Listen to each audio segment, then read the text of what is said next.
Have you set yourself a goal to try and read more in 2021? Maybe you say this every year and then you never actually have time to do it. Or maybe you have a new hobby or side hustle and you want to have the time to actually read up a little bit more about it. Today's video, I'm going to be sharing with you my 7 top tips on how you can read more this year.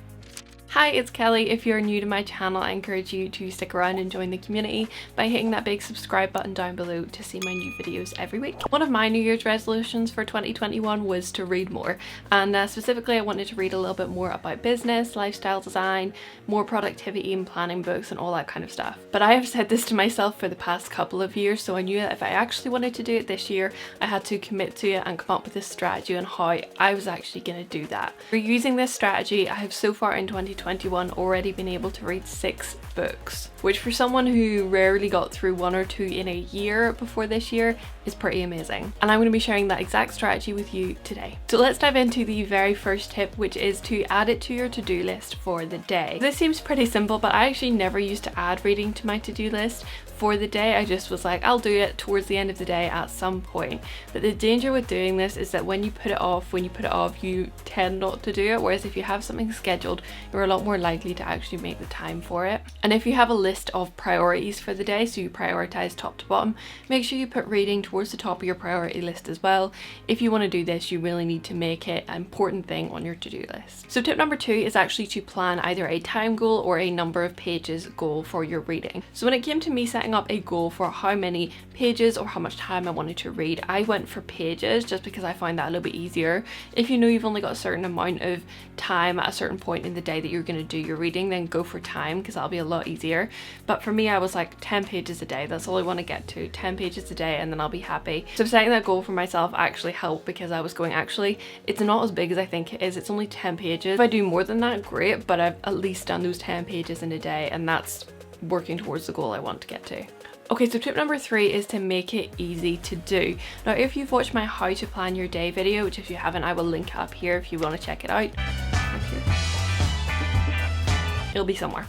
In that video, I talk about how you should make things easier for yourself to make you more likely to do them. So with reading, you want to try and make it 20 seconds easier for yourself. So for me, that means putting it by my bedside table. For you, that could be putting it on your kitchen table because you know you're going to read while you have your breakfast. It might be putting it at your office desk. It could be whatever it is. Put your book somewhere where it's really, really easy for you to get it, and then very, very easy for you to read. Make it easier to get to your book than it is to get to your mobile phone. Just try it, trust me. Okay, so tip number 4 is an accountability partner or group. So if possible, try and find a book club that you can join where other people are reading the same thing as you. Now, the reason why I suggest this is because it makes you take accountability for actually reading it. Similarly to how in school or in university, you probably would have had an assignment and you knew that it was due by a deadline. Now, knowing that you have that deadline makes you much more likely to do something, whereas if you just say, I'm going to read more, what does it actually mean? Having a book club or a group, it basically means that you're saying, right, I need to have finished this chapter by next Thursday because that's when our book club is. And that makes you way, way more likely to actually do it. If you don't fancy this idea, which I understand for some people, you can also try this out with a friend. So you can just talk to your friend who's also maybe trying to have the same goal as you, and I'm sure that you'll be able to find someone that's also in the same position as you. And basically you can just WhatsApp back and forward. You can say, have you done yours yet? Have you done, what did you think about this, that, and the other?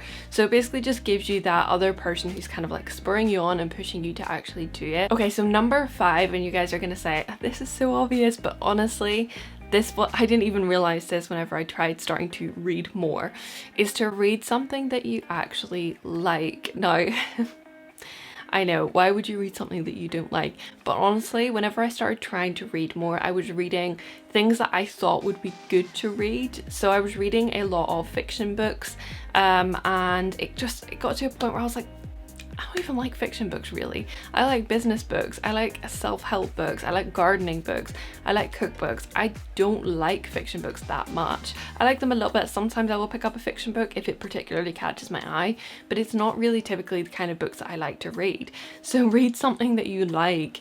Honestly, it makes such a difference because now whenever it comes to reading a book, I'm like, oh, I really want to learn about that, so I want to pick that book up. I want to learn more about that. So it makes such a difference, honestly. Okay, so tip number 6 is to try audiobooks. Honestly, audiobooks have changed the game for me recently. I just absolutely love them. I walk my dog for a total of about an hour a day, about half an hour in the morning, half an hour in the evening, and listening to audiobooks on that basically helps me to consume so much more information when I'm out and about doing something I would be doing anyway. So I still do sit down and read a paper book because I still really like that, but I also have audiobooks which I can listen to, and then even at the end of the day, if I haven't had time to sit down and actually physically read the paper book, I've been able to listen to it as I've been on the walk, which is just amazing. The platform I've been using and really enjoying recently for audiobooks is actually Audible, which is the Amazon audiobook service, and I actually recently did a review of this, so make sure you go and check that out. Again, I will link it whichever side it comes up in, if you want to find out a little bit more about Audible and get a free trial for yourself. It's the very last tip, tip number 7, and the one which I love the most and has made such a difference for me, is to track your progress. So the reason why I think you should track your progress is that whenever you're tracking against something, I personally find I'm a lot more motivated to do it. Same way with goal setting. If I know I have a goal and it's written down and I'm every month coming back to you and reviewing it, I'm much more likely to do stuff against that goal because I know that I've got it written down and that I'm working towards something. The same thing applies with reading books. So for tracking my reading, I use an app called Goodreads, and I really like this app. It's totally free to use. You basically just track things that you want to read, things that you're reading, and things that you've already read. And I love it because you can also set yourself challenges. So I set myself the 2021 challenge, which is to read 12 books in 2021. Now that for me in January was huge because, like I said, I read probably 1 or 2 books a year, and then I got to this point in the year, April, and I've already read 6 books, which is just amazing for me. So being able to track on the app and being able to see like, okay, I'm this amount through this book, you can put how many chapters in you are, so you can see you're 80-90% through the book. It gives you that little bit of push just to keep going, and then you get that satisfaction of being able to click read once you've actually read something, and then it goes towards your 2021 goal. So personally for me, I think that's such a game-changing thing. It can really help motivate you and get you towards your goal. So I really hope that you guys found this video helpful. Please make sure to check out some of my other videos before you leave, and make sure you subscribe for new videos every single week, and I will see you all in the next one.